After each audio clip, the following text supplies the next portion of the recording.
जय हिंद साथियों, कैसे हैं आप लोग। आई होप कि आप लोग अच्छे होंगे। आपकी जो स्टडी चलेगी बहुत ही बेहतरीन चलेगी। तो आज के क्लास में बात करने वाले हैं क्लास 10 की साइंस के चैप्टर 1 का ऑब्जेक्टिव क्वेश्चन। याद रखिएगा, मतलब हम लोग फिजिक्स का बात करेंगे और फिजिक्स में चैप्टर 1 का बात करेंगे। और जितना चैप्टर 1 में ऑब्जेक्टिव क्वेश्चन होगा ना, उतना ऑब्जेक्टिव क्वेश्चन हम लोग देखेंगे। तो आप लोग भी अच्छे तरीका से देखेंगे। अगर आपको जो है जहां भी डाउट हो ना, वहां पूछने का आप लोग जरूर प्रयास कीजिएगा, ठीक है ना। और 1 नंबर क्वेश्चन जो है आपकी स्क्रीन पर है, कह रहे हैं ना, सूर्य से आने वाली प्रकाश पुंज निम्न में से कौन है। बहुत ही खास क्वेश्चन है और आपके एग्जाम में बहुत ही बार यह क्वेश्चन आया भी हुआ है, ये 2025 में भी आया है, ठीक है। तो आप लोग याद रखिएगा, ठीक है, आप लोग याद रखिएगा। तो इसका ऑप्शन जो हो जाएगा बी हो जाएगा। क्या हो जाएगा? समांतर प्रकाश किरण पुंज कहते हैं। ऑप्शन बी वाला सही होगा। याद रखिएगा 1 का ऑप्शन जो बच्चा बी टिक कर रहा है बिल्कुल सही होगा। याद रखिएगा, हम लोग जितना क्वेश्चन कराएंगे आपके एग्जाम के पॉइंट ऑफ व्यू से काफी महत्वपूर्ण क्वेश्चन कराएंगे। तो आप लोग याद रखिएगा। करे किरण है, करे के किरण से समूह को क्या कहते हैं? किरणों के समूह को हम लोग क्या कहेंगे? आपको तो पता होनी चाहिए ना हमारे भाई कि किरणों के समूह को हम लोग किरण पुंज कहते हैं। क्या कहते हैं? किरण पुंज कहते हैं और प्रकाश पुंज कहते हैं। आपको पता होनी चाहिए। और ये भी 2025 में पूछा गया, तो आप लोग याद रखिएगा। तो ए और बी दोनों हम लोग मारेंगे। क्या टिक करेंगे? ए और बी दोनों, यानी ऑप्शन में सी हम लोग टिक करेंगे, ठीक है। हम लोग बहुत अच्छे तरीका से आपको बतलाने का प्रयास करेंगे और आप लोग समझने का प्रयास कीजिएगा। जितना क्वेश्चन हम कराएंगे ना, आपके एग्जाम के पॉइंट ऑफ व्यू से बहुत ही बेहतरीन क्वेश्चन कराएंगे, ठीक है। चलिए अगला क्वेश्चन है, यानी 3 नंबर क्वेश्चन करें कि अभिसारी प्रतिबिंब कैसा होता है। आपको पता होना चाहिए कि जब अभिसारी प्रतिबिंब जौन होता है वो कैसा होता है मेरे भाई। तो आपको पता होनी चाहिए कि अभिसारी प्रतिबिंब जो होता है ना, वो सीधा होता है। क्या होता है? सीधा होता है। ऑप्शन बी होगा। याद रखिएगा 3 का ऑप्शन हम लोग वीटी करेंगे, याद रखना है।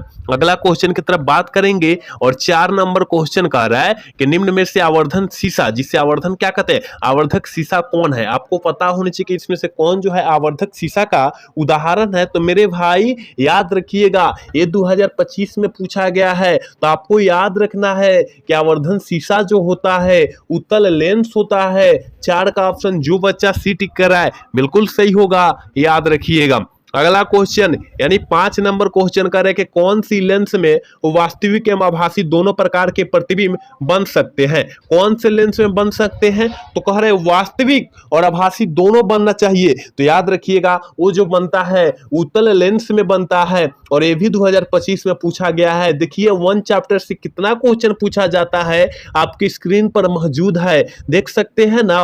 यहाँ 6 क्वेश्चन लगातार हो गया पूछा था ना। करे लेंस की फोकस दूरी एफ तथा क्षमता जो है पी है। जल्दी से बतला दीजिए इसका क्या हो जाएगा। जल्दी से बतलाइए मेरे भाई कि इसका जो है सूत्र जो हो जाएगा, फॉर्मूला जो हो जाएगा, क्या हो जाएगा। और ये भी 2025 में पूछा गया है प्रश्न। तो आपको पता होनी चाहिए कि एफ गुने पी होता है बराबर में 1 होता है। आपको पता होनी चाहिए, ठीक है ना। जहां से यहां से हम लोग क्या निकाल लेते हैं, पी बराबर 1 बट्टा क्या निकाल लेते हैं, एफ निकाल लेते हैं। यहां से क्षमता का भी मान निकाल लेते हैं, फोकस का भी मान निकालते हैं। आपको पता होनी चाहिए, ठीक है। ऑप्शन बी वाला सही होगा। 6 का ऑप्शन जो बच्चा बी टिक बिल्कुल सही होगा।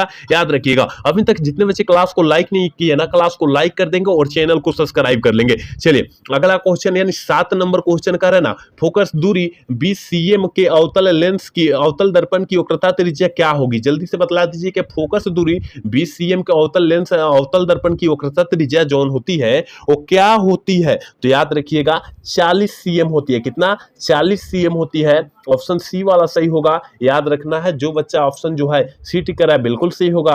याद रखिएगा, हम लोग जितना क्वेश्चन कराएंगे आपके एग्जाम में पूछे जाने वाले प्रश्न कराएंगे, आलतू फालतू एक क्वेश्चन भी नहीं कराएंगे, ठीक है। और आप लोग अभी से ही अपना मेहनत जारी रखिए, क्योंकि आपको जो है 6-7 महीना बीतत जो है टाइम नहीं लगेगा। तो आप लोग अभी से ही अपना जो है कंटिन्यूटी से मेहनत चालू रखिए और अपना जो है परीक्षा की तैयारी धूमधाम से कीजिए। चलिए अगला क्वेश्चन यानी 8 नंबर क्वेश्चन है, कांच की एक समांतर पट्टिका पर श्वेत किरण तिरछी आपतित होती है, निम्नांकित में से कौन प्रथम अपवर्तन के माध्यम से घटित होता है। और यह 2024 में पूछा गया है, ठीक है। तो आपको याद होना चाहिए मेरे भाई, ये जो होगा ना यह विचलन से होगा। क्या होगा? आपतित जोन होगा यानी घटेगा ना, यह विचलन से घटेगा। ऑप्शन ए वाला सही होगा। 8 का ऑप्शन जो बच्चा ये टिक करा बिल्कुल सही होगा। याद रखना है। चलिए अगला क्वेश्चन यानी 9 नंबर क्वेश्चन कर रहे कि उत्तल दर्पण में आवर्धन का महत्व होता है। आपको पता होनी चाहिए ना कि उत्तल दर्पण में आवर्धन का महत्व जो होता है वो कितना होता है। तो याद रखना है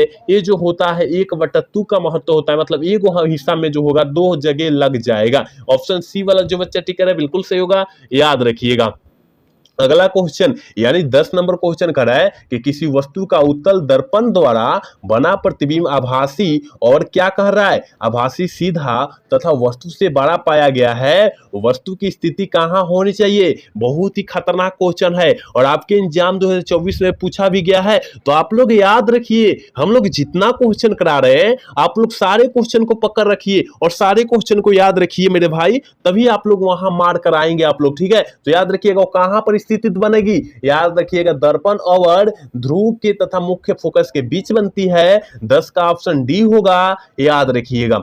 चलिए 11 नंबर क्वेश्चन जो है आपके स्क्रीन पर मौजूद है, करे फोकस दूरी 10 cm के अवतल दर्पण के द्वारा उत्तल दर्पण आवर्धन घनत्व का यदि वस्तु दूरी का मान क्या होगा। यदि वस्तु दूरी का मान क्या होनी चाहिए आपको पता होनी चाहिए कि 11 का ऑप्शन क्या हो जाएगा मेरे भाई। याद रखिएगा फोकस दूरी दिया है और वस्तु कह रहा है तो यानी 10 cm ना होगा और 10 cm से कम होगा, क्या होगा, अधिक नहीं 10 cm से कम होगा, याद रखिएगा, ठीक है।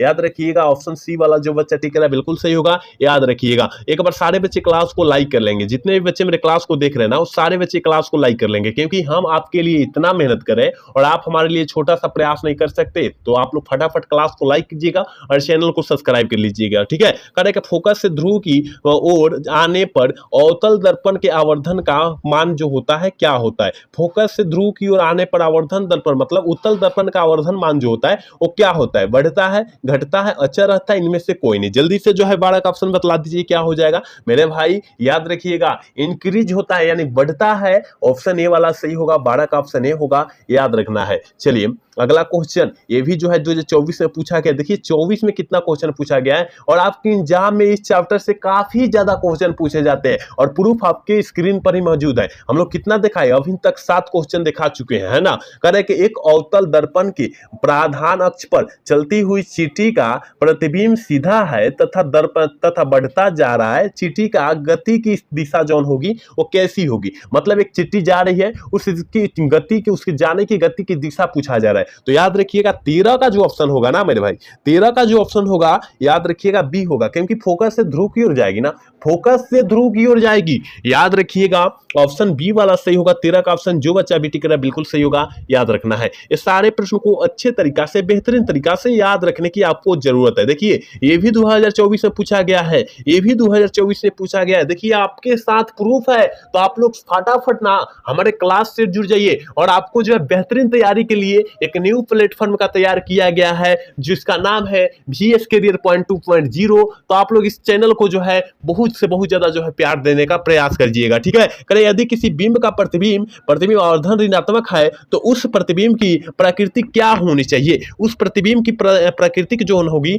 या प्रतिबिंब होगी वो क्या होनी चाहिए। तो याद रखिएगा 14 का ऑप्शन डी होगा, वास्तविक और उल्टा होनी चाहिए। ऑप्शन डी वाला सही करेंगे, याद रखना है। चलिए 15 नंबर क्वेश्चन करें। यदि अवतल दर्पण का निचला आधा भाग टूट जाए तो उसकी प्रतिबिंब जौन हो जाएगी वो क्या हो जाएगी। देखिए अवतल दर्पण पूछा जा रहा है, अवतल दर्पण का अगर नीचे वाला भाग जो है टूट जाता है तो प्रतिबिंब जो है कैसा प्रतीत होगा, याद रखिएगा वो प्रतिबिंब होगा, याद रखिएगा उसका तीव्रता जो है ना कम बनेगा। क्या बनेगा, ऊपर टूटेगा तो उसका तीव्रता जो हो जाएगा कम बनेगा। तो देखिए यहाँ पर कम तीव्रता वाला दिया है ना, इसलिए ऑप्शन सी वाला सही होगा। 15 का ऑप्शन जो बच्चा सी टिक रहा है बिल्कुल सही होगा, याद रखिएगा। और ये भी 2024 से क्या 24 में पूछा गया प्रश्न है। तो आप लोग सारे क्वेश्चन को बेहतरीन तरीका से देखने का प्रयास करेंगे, हम लोग जितना क्वेश्चन करा रहे हैं, ठीक है। चलिए अगला क्वेश्चन यानी 16 नंबर क्वेश्चन करें। वायु तथा वायु का निरपेक्ष अपवर्तनांक वास्तव में क्या होता है, जल्दी से बतला दीजिए। वायु का निरपेक्ष अपवर्तनांक जो होता है वास्तविक में जो होता है, वास्तव में जो होता है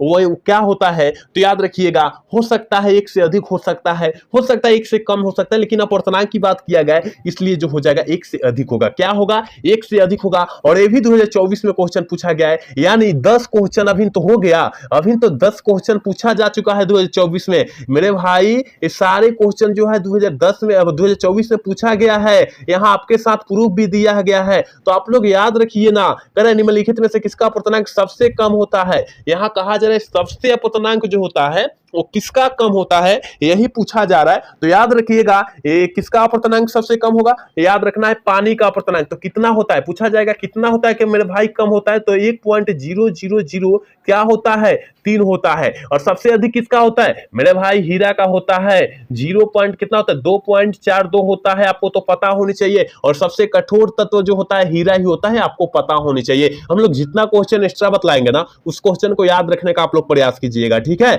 चलिए अगला क्वेश्चन की तरफ बात करते हैं। और 18 नंबर क्वेश्चन आपके स्क्रीन पर है, कह रहे हैं कि एक प्रकाश किरण पुंज समतल दर्पण पर लंबवत प्राप्तित होती है तो परिवर्तन कोण के मान जो होता है क्या होता है। परिवर्तन कोण का मान जो होता है मेरे भाई वो क्या होता है, तो याद रखिएगा वो होता है छोटा भी होगा, क्या हो सॉरी यहां पर जो हो जाएगा 0 डिग्री होगा, क्या होगा 0 डिग्री होगा। ऑप्शन डी वाला सही होगा, क्या होगा 18 का ऑप्शन डी होगा, याद रखिएगा। 19 नंबर क्वेश्चन कह रहा है ना, देखिए कह रहा है कि अवतल लेंस द्वारा प्राप्त प्रतिबिंब होता है। अवतल लेंस द्वारा प्राप्त प्रतिबिंब जो होता है वो कैसा होता है, तो अवतल लेंस द्वारा छोटा भी होगा, सीधा भी होगा और आभासी भी होता है। इसका मतलब ऑल ऑफ दिस हो जाएगा, इनमें से सभी हो जाएगा, याद रखिएगा। और इस चैप्टर का लास्ट क्वेश्चन यानी 20 नंबर क्वेश्चन क्या कह रहा है, कह रहा है ना वाई में अभिसारी लेंस है। अभिसारी लेंस क्या होता है, वाई में अभिसारी लेंस क्या होता है, तो कांच का उत्तल लेंस होता है। कांच का उत्तल लेंस होता है, याद रखिएगा। ऑप्शन 20 का जो बच्चा सी टिक रहा है बिल्कुल सही होगा, याद रखिएगा। तो हमने यहां एक चैप्टर में जो है 20 क्वेश्चन की बात किया